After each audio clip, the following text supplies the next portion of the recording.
Hello दोस्तों, स्वागत है आत्मा का खात्मा सीरीज़ के पार्ट 2 में। पहले पार्ट के अंदर हम अपने दुश्मन को पहचान चुके हैं, अच्छे से उसकी रग रग से वाकिफ़ हो चुके हैं। अब एक एक करके उसको तोड़ना शुरू करेंगे। इस पार्ट के अंदर हम 9.1 एक्सरसाइज के एक एक क्वेश्चन की अच्छे से ऐसी तैसी करेंगे। तो शुरू करते हैं अभी से हम। क्रिया शुरू करने से पहले कुछ इम्पॉर्टेंट इंस्ट्रक्शंस हैं। इस क्रिया को पूरा करने के लिए सबसे पहले तो आपको लाल बटन दिख रहा होगा, उसके ऊपर सब्सक्राइब लिखा होगा, उसको दबाना बहुत ही ज़्यादा ज़रूरी है, तभी ये पूरी क्रिया शुरू हो पाएगी। दबा दिया? तो अब शुरू करते हैं हम।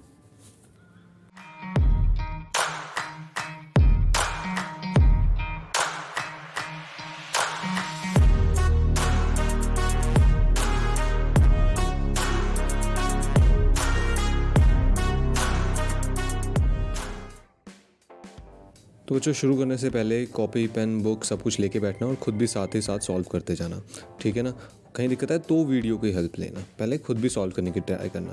तो 9.1 शुरू करते हैं अब हम पहले क्वेश्चन के साथ। बुक में भी दिख रहा होगा, सामने स्क्रीन पे भी आ रहा है क्वेश्चन, तो मैं समझा देता हूँ एक बारी। मतलब तो पहला क्वेश्चन क्या कह रहा है कि एक सर्कस है, उसके अंदर एक आर्टिस्ट है, ठीक है। आर्टिस्ट वही जोकर भी है रहा, वो एक रोप के ऊपर चढ़ रहा है जो 20 मीटर लंबी है रोप, और ज़मीन के ऊपर बंधी हुई है एक पॉइंट से। और जो उसका ऊपरला सिरा है वो एक पोल के ऊपर बंधा हुआ है, जिसको हमने नाम दे दिया ए बी, और ज़मीन पे जिस पॉइंट पे उसको नाम दे दिया सी। और एंगल ये रोप ज़मीन के साथ बना रही है 30 डिग्री का। क्वेश्चन समझ आ गया? तो पॉज करके एक बार खुद सॉल्व करने की कोशिश करो। मैं सॉल्व करता हूँ।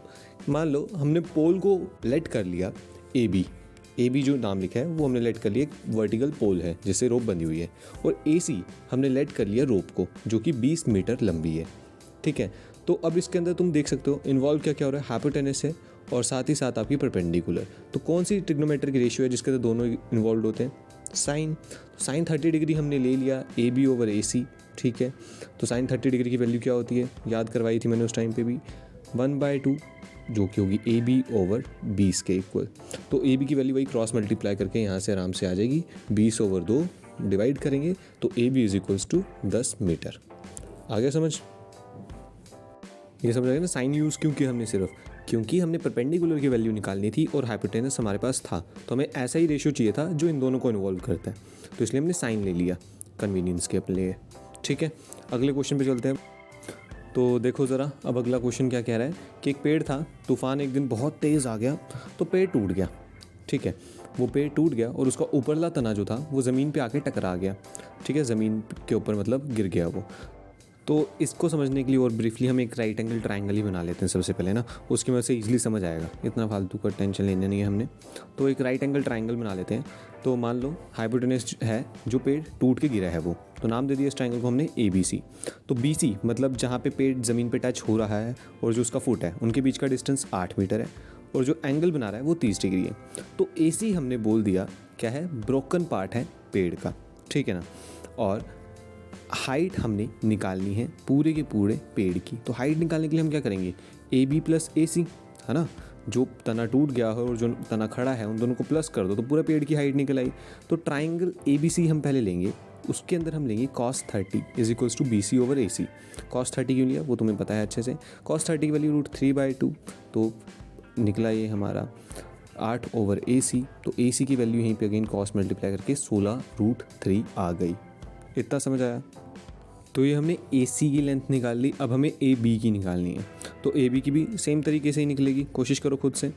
तो हमने tan 30 ले लेंगे अब इसके मामले में, A B over B C, और tan 30 की वैल्यू √3 होती है तो ए बी ओवर 8 आ गया। तो अगेन क्रॉस मल्टीप्लाई करके ए बी की वैल्यू 8√3 आ जाएगी हमारे पास। तो टोटल पेड़ की अब हाइट निकाल ली हमने, तो मैंने ऊपर बता ही दिया ए बी प्लस ए सी करेंगे। तो टोटल पेड़ की जो हाइट होगी आपकी वो कितनी आ जाएगी अब यहाँ पे, 16√3 प्लस 8√3, जो कि हुआ 24√3 मीटर। ये हाइट आपकी आ गई टोटल पेड़ की। समझ आ गया? बहुत बढ़िया। फिर तो देखो कुछ नहीं किया हमने इस क्वेश्चन के अंदर, सिर्फ ए बी और ए सी की वैल्यू निकाल ली, दोनों को प्लस कर लिया। और ए बी और ए सी की वैल्यू निकालना बहुत आसान है, तुम्हारे बाएं हाथ का खेल है, तुम अच्छे से कर सकते हो ये चीज़, ठीक है ना। तो अब हम चलते हैं अगले क्वेश्चन के ऊपर, तीसरे क्वेश्चन पे हमारे। तो तीसरे क्वेश्चन के अंदर देखो हमें क्या कह रहे हैं, बुक में भी नज़र मारो, स्क्रीन पे भी आ रहा है क्वेश्चन। तो तीसरे क्वेश्चन के अंदर ये लोग हमें बोल रहे हैं कि कॉन्ट्रैक्टर है जो बनाना चाहती थी बच्चों के लिए स्लाइड फिसल पट्टी। तो उसने कहा कि जो 5 साल से कम के बच्चे हैं, 5 साल की उम्र से कम के बच्चे हैं, उनके लिए उसने फिसल पट्टी बनाई जिसकी हाइट वो रखना चाहती है 1.5 मीटर। कितनी? 1.5 मीटर। और जो एंगल बनाएगी 30 डिग्री का, ठीक है। 1.5 मीटर की फिसल पट्टी बनाना चाहती है हाइट की, और एंगल बनाएगी 30 डिग्री 5 साल से कम उम्र के बच्चों के लिए। और बड़े बच्चों के लिए वो बनाना चाहती है स्लाइड जो एंगल बनाएगी आपका 60 डिग्री का, ठीक है। 60 डिग्री का एंगल बनाएगी और इसकी हाइट होगी 3 मीटर। अब हमने दोनों की जो स्लाइड है उसकी लेंथ निकालनी है। हमने हाइट हमें पता है, हमने स्लाइड की लेंथ निकालनी है, फिसल पट्टी की लेंथ निकालनी है। तो हम पहले ट्राइंगल ABC ले लेते हैं अपना, उसके अंदर हम लेंगे sin 30। वो क्यों तुम्हें पता है। तो आ गया AB/AC हमारे पास, ठीक है ना। तो sin 30 की वैल्यू 1/2 होती है, तो 1.5/AC हो गया हमारे पास। AC की वैल्यू क्रॉस मल्टीप्लाई करके 3 मीटर हमारे पास आ गई। तो हमने पहली फिसल पट्टी की लेंथ तो निकाल ली यहाँ पे। अब दूसरे की तरफ ट्राइंगल PQR की तरफ हम चलते हैं, तो उसके अंदर हम साइन लेंगे, साइन 60 डिग्री लेंगे। साइन ही लेना ऑब्वियसली, PQ/PR होगा, जो कि साइन 60 की वैल्यू √3/2 होती है, और यहाँ पे 3/PR हो गया। तो PR की वैल्यू क्रॉस मल्टीप्लाई करके 2√3 हमारे पास आ जाएगी। समझ आ गई बात? बहुत बढ़िया। एक और बात मैं होप कर रहा हूँ कि तुम लोग को ये अच्छे से समझ आ रहा होगा कि हम साइन क्यों ले रहे हैं, कहीं पे tan क्यों ले रहे हैं, कहीं पे cos क्यों ले रहे हैं, वो तुम्हें अच्छे से समझ आ रहा होगा। ये मैं एज्यूम करके ही चल रहा हूँ, ठीक है ना। क्योंकि यार ये तो बेसिक है, मैंने पहली वीडियो के अंदर समझाया। अगर नहीं ये बात समझ आ रही तुम्हें, तो तुम पहली वीडियो जाके देखो, अच्छे से समझ आ जाएगा। अगले क्वेश्चन की तरफ चलते हैं। चौथा क्वेश्चन क्या कह रहा है कि एक टावर है हमारे पास जिसका एंगल ऑफ एलिवेशन ग्राउंड पे एक पॉइंट से 30 डिग्री का है, और उस पॉइंट से टावर के फुट का जो डिस्टेंस है वो 30 मीटर है। हमें इसके अंदर निकालना है टावर की हाइट को, टावर कितना लंबा है, ठीक है ना। तो सही कह रहे हो, सही समझ रहे हो। तो हम tan लेंगे, इसके अंदर tan 30 लेंगे। tan क्यों लिया वो तुम्हें अच्छे से पता है, क्योंकि इसके अंदर इन्वॉल्व है बेस और हमारा परपेंडिकुलर। तो tan 30 वाली 1/√3 होती है, जो कि होगा AB/30। क्रॉस मल्टीप्लाई करके AB की वैल्यू आ गई √3, tan√3। क्या वो कन्फ्यूजन कि tan√3 कैसे बन गया? अरे बच्चे, उसको भी समझाता हूँ। देखो क्या करा हमने कि क्रॉस मल्टीप्लाई अगर हम करेंगे AB की वैल्यू को, AB की वैल्यू हमारी बनेगी 30/√3। तो √3 से हमने ऊपर नीचे दोनों साइड मल्टीप्लाई कर दिया, तो बन गया 30√3/3। तो डिवाइड करके tan√3 ही तो आना था ना। वो बस मैंने बिना सॉल्व करे, मतलब वो चीज़ बिना दिखाए आपको रफ वर्क, उसका आंसर लिख दिया। टेंशन ना लिया करो इतनी, हर क्वेश्चन ऐसे ही सॉल्व होएगा। ये बेसिक है, तुम जानते हो, 9वीं के अंदर अच्छे से किए हैं तुमने ये सारी सवाल। 5वें क्वेश्चन की तरफ चलते हैं कि एक बच्चा है, बड़ी अच्छी हवा चल रही थी, तो उस हवा के अंदर पतंग उड़ा रहा है मस्त। तो जो स्ट्रिंग है उसने ज़मीन पे एक पॉइंट के साथ जाके बांध दी, ठीक है ना। तो जो स्ट्रिंग की इधर हमें बताया एंगल बन रहा है वो है 60 डिग्री, और हाइट जो है काइट की ज़मीन से वो 60 मीटर है। तो हमें स्ट्रिंग की लेंथ निकालनी है पूरी की पूरी। तो बस इसके अंदर हाइपोटेनस और परपेंडिकुलर इन्वॉल्व है। आंख बंद करके साइन 60 लिख देंगे, BC/AC। साइन 60 की वैल्यू √3/2 होती है, BC की वैल्यू हमें 60 पता है, और ओवर AC। क्रॉस मल्टीप्लाई हम करेंगे तो यहाँ से हमारे पास वैल्यू आएगी 40√3 मीटर। 40√3 कैसे बन गया ये भी तुम्हें अच्छे से पता है। चलो यार दोबारा बताता हूँ, पिछले क्वेश्चन में जो समझाया वही चीज़ें यहाँ पे की। AC की वैल्यू 120/√3 आएगी, तो √3 को ऊपर नीचे मल्टीप्लाई करेंगे हम, तो ये बन जाएगा 120√3/3 डिवाइड करके 40√3 ही बनना था वो, ठीक है ना। तो स्ट्रेस ना लिया करो इतना ज़्यादा, बहुत बेसिक प्रिंसिपल्स हैं जो तुम लोग अच्छे से जानते हो पहले के, तो कॉन्फिडेंस रखो अपने ऊपर। अब 6th क्वेश्चन सॉल्व करना शुरू करो। वीडियो को थोड़ी देर पॉज करके मैं यहाँ पे समझाता हूँ, ठीक है ना। वीडियो पॉज कर देना। तो 6th क्वेश्चन क्या कह रहा है कि एक बच्चा है, ठीक है, एक बच्चा है, एक लड़का है जिसकी हाइट है 1.5 मीटर, जो कुछ दूरी पे खड़ा है एक 30 मीटर लंबी बिल्डिंग से। 30 मीटर लंबी एक बिल्डिंग है, उससे कुछ दूरी पे खड़ा है, और उसकी आइस से जो एंगल बन रहा है बिल्डिंग के टॉप तक वो है 30 डिग्री, और जब वो थोड़ा आगे जाता है तो वो एंगल 60 डिग्री हो जाता है। तो हमें डिस्टेंस निकालना है कि वो कितना चला है बिल्डिंग की तरफ, ठीक है ना। कितना बिल्डिंग की तरफ वो चला है, उस डिस्टेंस को हमने निकालना है। करें सॉल्व? चलो करते हैं। तो जो हमने ट्राइंगल की नेमिंग करी उसके हिसाब से एंगल ADP जो बनेगा हमारा 30 डिग्री और AEP 60 डिग्री। तो ट्राइंगल AFE लेंगे सबसे पहले, तो हम उसके अंदर हम लेंगे tan 60 डिग्री। पता है तुम्हें क्यों? तो AF ओवर जो बनेगा EF, ठीक है। tan 60 की वैल्यू अब क्या होती है हमारे पास? tan 60 की वैल्यू होती है हमारे पास √3, ठीक है ना। तो ये बनेगा 28.5 ओवर EF। अब 28.5 क्यों लिया? क्योंकि बच्चे की हाइट हमने माइनस कर दी, तो EF हमारा हो जाएगा 28.5 ओवर √3, ठीक है। हमारी ई एफ़ की वैल्यू यहाँ से निकल गई। अब लेंगे हम ट्राइंगल ए एफ डी, उसके अंदर हमारे पास A F over D F जो कि होगा tan 30 के इक्वल। ठीक है, तो tan 30 की वैल्यू भी यहाँ पे क्या होती है वो भी तुम्हें पता है 1/√3, तो 28.5 जो कि हो गया हमारा 1/√3 के इक्वल। ठीक है, तो अगेन डिवाइड करके इसकी वैल्यू भी आ जाएगी डी एफ की 28.5√3। ठीक है, हमने ई एफ और डी एफ की वैल्यू दोनों निकाल ली है। तो अब हमें निकालनी किसकी वैल्यू एक्चुअल डी ई की। तो डिस्टेंस वॉकड जो है, जो बच्चा बिल्डिंग की तरफ चला है उस लड़के ने डिस्टेंस, वो होगा इक्वल डी ई के। तो डी ई किसके इक्वल होगा, D F minus E F. तो ये बनेगा 28.5√3 माइनस 28.5/√3। एलसीएम लेंगे तो 28.5 इंटू 3 माइनस 28.5/√3 बन जाएगा। तो माइनस वगैरह करके सॉल्व करके हमारा 28.5 ब्रैकेट 3 - 1/√3 बन जाएगा। तो 3 - 1 हमारा 2 बन जाएगा। तो ये हमारा ओवरऑल अब सॉल्व करके बनेगा 28.5 इंटू 2/√3। तो ऊपर नीचे हम √3 से मल्टीप्लाई करेंगे सिंप्लीफाई करने के लिए, जो कि हमारा बन जाएगा 57√3/3 डिवाइड करके 19√3 मीटर हमारा डिस्टेंस आ जाएगा कि 19√3 मीटर डिस्टेंस बच्चे ने चला है बिल्डिंग की तरफ। ठीक है, समझ आया? एक बारी पॉज करके ध्यान से देख लो सॉल्यूशन को, नहीं समझ आया तो ध्यान से देखो। 7वें क्वेश्चन को देखते हैं अब चलो कि वो क्या कह रहा है। ये तो समझ आ गया होगा तो तुम्हें। अब 7वां क्वेश्चन देखने में छोटा सा है लेकिन थोड़ा सा पेचीदा सा लगेगा तुम्हें, टेंशन मत लेना, समझा देता हूँ मैं पहले क्वेश्चन क्या कह रहा है। ये क्वेश्चन कह रहा है कि एक टावर है, टावर ट्रांसमिशन टावर है जो एक 20 मीटर ऊंची बिल्डिंग के ऊपर खड़ा हुआ है। उसके टॉप और बॉटम का जो एंगल ऑफ एलिवेशन बन रहा है ग्राउंड के ऊपर एक पॉइंट से, वो है 45 डिग्री और 60 डिग्री रिस्पेक्टिवली। ठीक है, इतना ये एलिवेशन बना रहा है। और जो बिल्डिंग की लेंथ मैंने बताई दी तुम्हें, हाइट बिल्डिंग की 20 मीटर है और डिस्टेंस हमें उस पॉइंट से लेके टावर के फुट तक, बिल्डिंग के फुट तक का नहीं पता, हमने उसको एक्स लेट कर लिया और टावर की लेंथ को हमने हाइट को एच लेट कर लिया। ठीक है, तो फिगर को ध्यान से देखो। अब हमें सिर्फ इसके अंदर बिल्डिंग की हाइट पता है जो 20 मीटर है, हमें निकालनी टावर की हाइट है, डिस्टेंस हमें कुछ पता नहीं। तो कैसे करेंगे अब हम इसको?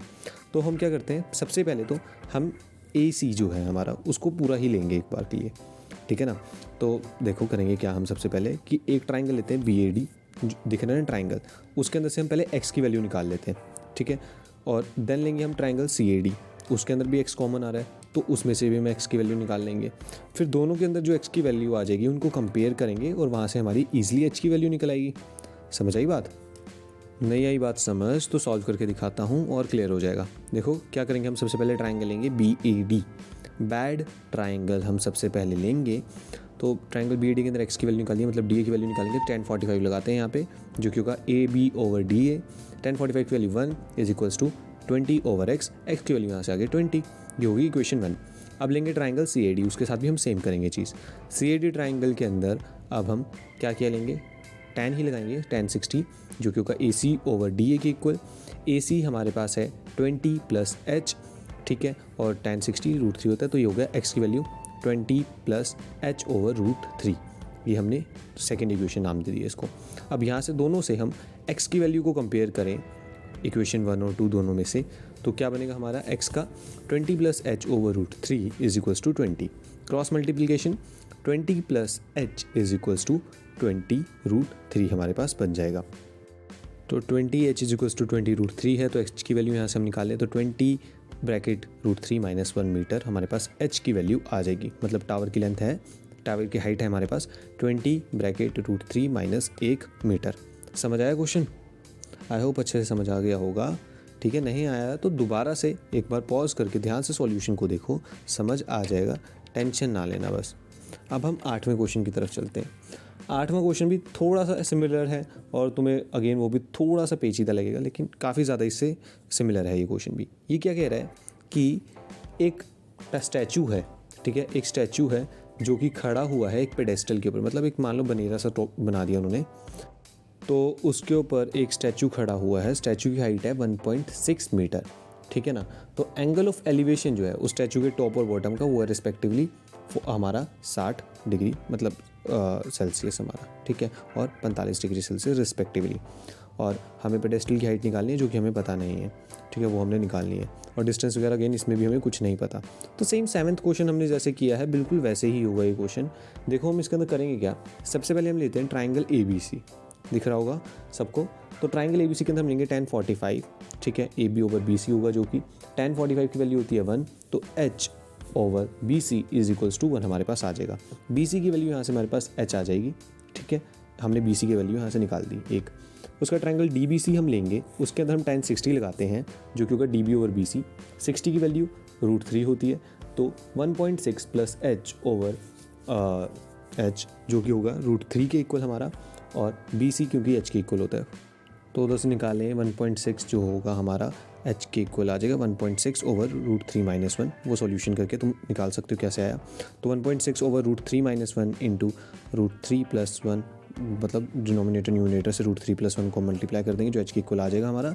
तो इसको सॉल्व करने से H की वैल्यू बनेगी 1.6 into √3 + 1 over 3 - 1 is equals to H। तो 1.6 ब्रैकेट √3 + 1 ओवर 2, इसको आगे हम सॉल्व करेंगे तो हमारी वैल्यू आ जाएगी 0.8 √3 + 1 मीटर, जो कि H की वैल्यू हमारी निकल गई।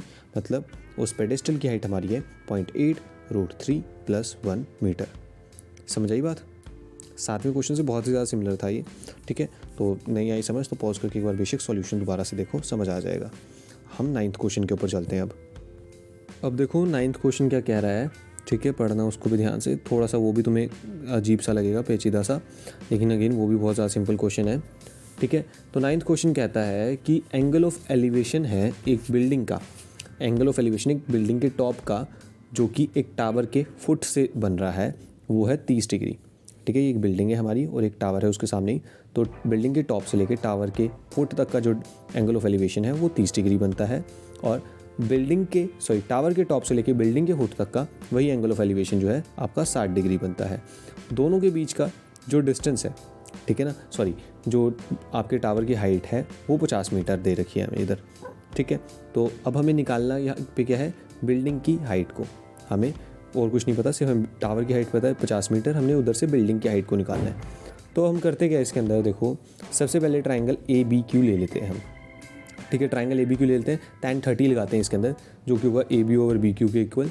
अब tan 30 की क्या वैल्यू होती है वो तुम लोगों को अच्छे से याद ही है ना, tan 30 की वैल्यू होती है 1 ओवर √3, जो कि इक्वल हो जाएगा यहाँ से हमारा H ओवर BQ के। H क्या है, AB की वैल्यू, ठीक है ना, तो H ओवर BQ की इक्वल हो जाएगा। तो क्रॉस मल्टीप्लाई करेंगे, यहाँ से हम B की वैल्यू निकालें तो यहाँ से हमारी BQ की वैल्यू निकलेगी H √3, ठीक है। इसको हमने नाम दे दिया इक्वेशन 1।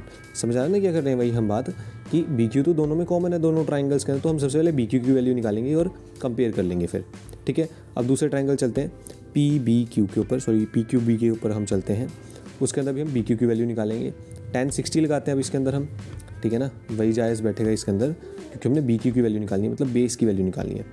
तो BQ ओवर क्या लिखना है हमने, PQ ओवर tan 60 लगाते हैं तो वो बनेगा PQ ओवर BQ के इक्वल, है ना। तो tan 60 की वैल्यू √3 होती है, जो कि होगा इक्वल 50 ओवर BQ के। तो वही क्रॉस मल्टीप्लाई अगेन हम यहाँ पे करें, तो क्रॉस मल्टीप्लाई करके ये बन जाएगा हमारा BQ into √3 is equals to 50। BQ की वैल्यू हमें ऊपर पता ही है इक्वेशन 1 के अंदर, जो कि H √3, तो मल्टीप्लाई करेंगे यहीं पे, तो H √3 into √3 is equals to 50, तो ये बन जाएगा 3H is equals to 50, H is equals to 50 over √3, जो कि हमारी आ गई हाइट किसकी, बिल्डिंग की। इसको आप मिक्स्ड फ्रैक्शन में डालना चाहो तो 16:2 ओवर √3 मीटर ये हमारी बन जाएगी। तो हमने निकाल दी बिल्डिंग की हाइट। समझ आ गया? बहुत बढ़िया, आई होप अच्छे से समझ आया होगा। तो आज के लिए इतना ही करते हैं, बाकी बचे हुए क्वेश्चन हम नेक्स्ट वीडियो के अंदर सॉल्व करेंगे। ये क्वेश्चन मैं एज्यूम कर रहा हूँ कि अच्छे से तुम लोगों को समझ आ गए होंगे। अगर समझ आ गए बहुत बढ़िया है, चैनल को प्लीज़ सब्सक्राइब भी कर देना यार, और साथ ही साथ प्रैक्टिस खुद से एक बार ज़रूर करना इन क्वेश्चंस की, ठीक है ना। वीडियो देख ली, सॉल्यूशन समझ लिए, कोई बात नहीं है, अच्छी बात है, तो अब खुद से एक बार प्रैक्टिस कर लेना, सब कुछ और ज़्यादा अच्छे से क्लियर हो जाएगा। तो मिलते हैं अब नेक्स्ट वीडियो के अंदर। सब्सक्राइब करना मत भूलना, वीडियो को लाइक भी कर देना, और हो सके तो ज़्यादा से ज़्यादा शेयर भी करना, प्लीज़ प्लीज़ प्लीज़। और कोई डाउट हो या मेरे से कोई गलती होगी हो तो कमेंट में बता देना बेशक मेरे को, कोई बात नहीं है ऐसी, ठीक है। तो अब नेक्स्ट वीडियो के अंदर हम मिलते हैं। धन्यवाद।